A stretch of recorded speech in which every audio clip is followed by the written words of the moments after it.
É um gosto muito grande estar consigo, prazer em conhecê-la. Todos os meus parabéns pelo seu trabalho, antes de mais. Seja bem-vinda, então, aqui ao Filhos e Cadilhos.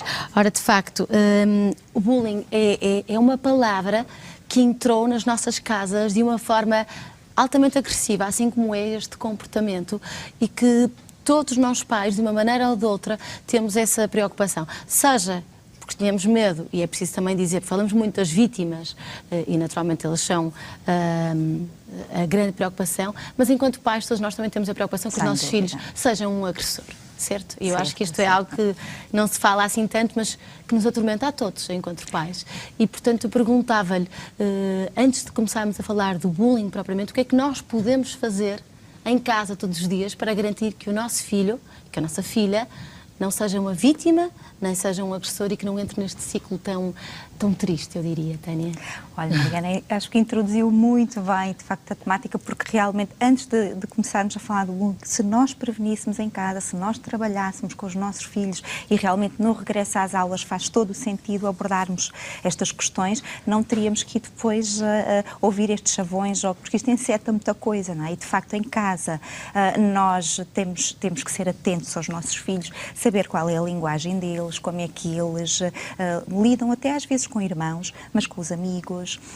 Até mesmo no pré-escolar, nós podemos perceber se os miúdos já têm capacidade de contenção, se não têm, como é que eles resolvem as brincadeiras. Quais são o perfil? Exatamente, qual é o perfil. E se nós começarmos desde cedo, a prevenção ajuda-nos muito a nós olharmos para os nossos filhos. Enquanto pais, de facto, essa temática que referiu dos agressores, de há uns anos a esta parte, muitos pais têm-me contactado exatamente isso, quais eram os sinais para que eu, pai em casa, possa perceber que o meu filho seja um agressor, porque de facto esta realidade é tão distinta e com as novas tecnologias nós sai-nos das mãos, não é? E rapidamente nós às vezes passamos de agredido a agressor e também vice-versa, e sai-nos de facto, como disse, das mãos, e basta um clique. Ainda há pouco também falava aqui das redes sociais, há imensas redes sociais, e os pais não estão atentos, e realmente a comunicação que os miúdos e os jovens têm online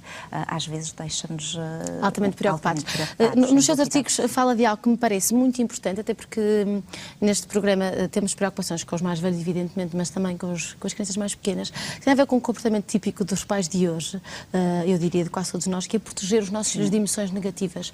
Isso gera uma chamada agressividade interna. Pareceu-me algo muito, muito pertinente para que nós, pais, e todos que estão lá em casa, percebam como é importante falar das coisas tristes, vivenciar a frustração, vivenciar todo um género de emoções menos favoráveis, não é? Porque a vida é feita delas. Sem dúvida, e tem toda a razão, e de facto nós estarmos a falar no regresso às aulas e a tocarmos esta temática não tem que ser com um sentido negativo nem pejorativo, pelo contrário, tem que ser com um sinal de alerta que de facto todos nós temos medo, enquanto pais, não é? E nós, quando começamos a levar os nossos filhos para a escola, a primeira vez que os deixamos na escola, ficamos cheios de medo, ficamos ansiosos. E eles ouvem efetivamente coisas que não vão gostar e portanto vão ter que se adaptar sem dúvida. E nós sabemos que as escolas há conflito. Agora, temos é que os ensinar a lidar com o conflito, porque hoje em dia nós temos a superproteção e, de facto, não se fala das emoções mais negativas, não se permite que eles experimentem e sejam capazes de lidar e depois eles não nos têm lá na escola, não é? Enquanto pais, nós não podemos entrar no espaço escolar deles, portanto, nós temos que os dotar e isso é feito em casa. E, de facto... E é feito como, Tânia? É feito, olha, eu até trouxe aqui, trouxe aqui que nós temos muito material até de prevenção. E, de facto, aqui é um panfleto que nós fizemos, o que é o bullying e como combatê-lo. E, de facto, até começa com uma mensagem para os alunos, a dizer que, de facto, eles vão começar a escola, nós falamos de arrumar o material, de cuidado com as mochilas, mas também temos que os capacitar emocionalmente. É normal, dizemos, se os miúdos vão mudar de escola, é normal que vão sentir medo, é normal que tenham alguma tensão, que se sintam ansiosos. Há diferentes tipos de miúdos, há miúdos tal como os adultos, não é? Uns que são muito mais extrovertidos, uns mais inibidos, mas que isto não tem que ser mau, não é?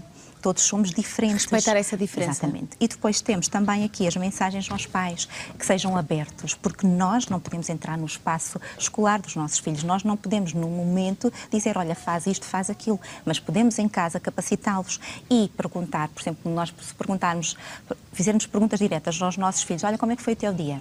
Eles respondem, bom. Acaba por ser um monólogo, então nós temos que ser mais capazes, utilizar um bocadinho a criatividade também. E poder dar o nosso próprio exemplo. Quando éramos pequenos também tínhamos alguns receios, algum medo, quando entrávamos e víamos um colega mais velho, um colega que tem, porque intimidadores sociais na nossa vida, até enquanto adultos, e nós começamos a ver os líderes natos que começam ali a germinar e nascer desde pequeninos. Portanto, nós temos que capacitar os nossos filhos e dizer, olha, se não consegues, afasta-te, vai para o outro lado, mas temos que perceber como é que ele se sentiu, porque nunca devemos dizer aos nossos filhos, olha, não ligues, isso não é nada, porque fechamos uma janela de oportunidade que temos com eles, porque eles dizem, não é nada, não é nada, meus pais dizem para eu não ligar, mas eu ligo. E eu sinto. Então, uma, outra e outra, eu acabo por não dizer. Portanto, as emoções têm que ser faladas. Como é que te sentiste? Tiveste medo? Não conseguiste falar? A tua garganta começou, as palavras não saíam? Porquê? Olha, o pai, a mãe, às vezes também sentimos isso, mas da próxima vez faz desta maneira. Se não conseguires naquele momento, vai-te embora, depois volta. Portanto, temos que trabalhar com os miúdos e dizer que até é normal que eles sintam esta dificuldade em saber... Mas ajudá-los a serem capazes de desabrochar neste processo.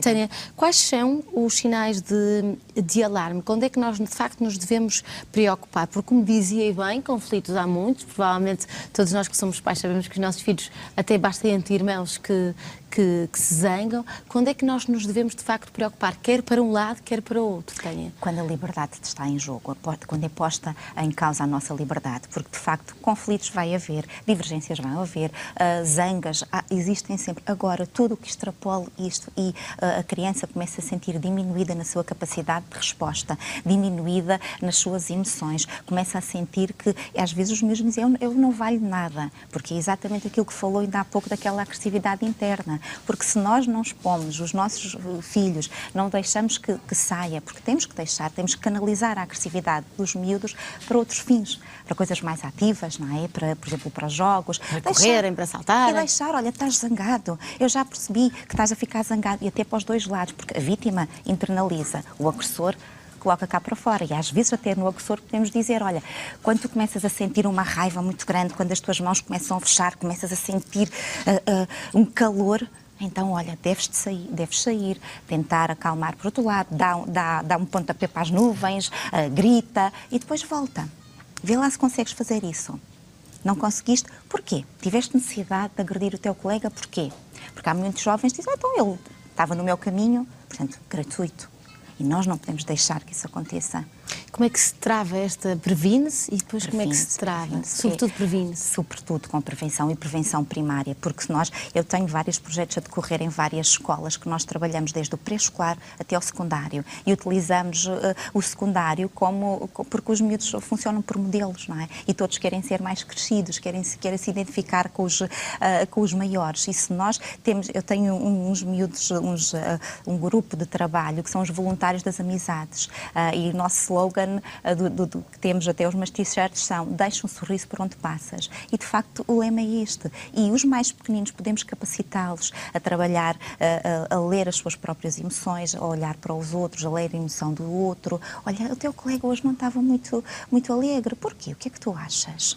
A gerar essa empatia. Sem dúvida. Tânia, mais tempo estaríamos aqui à conversa. E eu espero, sinceramente, que todas as escolas do país tenham estes projetos e estejam sensíveis. Quero. Podem fazer também o download no nosso site, que é o material do Portal Bullying, que está agora para o início do ano letivo e realmente podem nos solicitar para irmos às escolas. Muito bem, eu espero que a escola do meu filho faça isso também. Fico à espera, que seria excelente. Muito obrigada, Tânia. Gostei muito de estar consigo. Igualmente. Espero e tenho certeza que eu vou ver mais vezes aqui neste programa. Foi um gosto muito grande. Muito obrigada. Obrigada.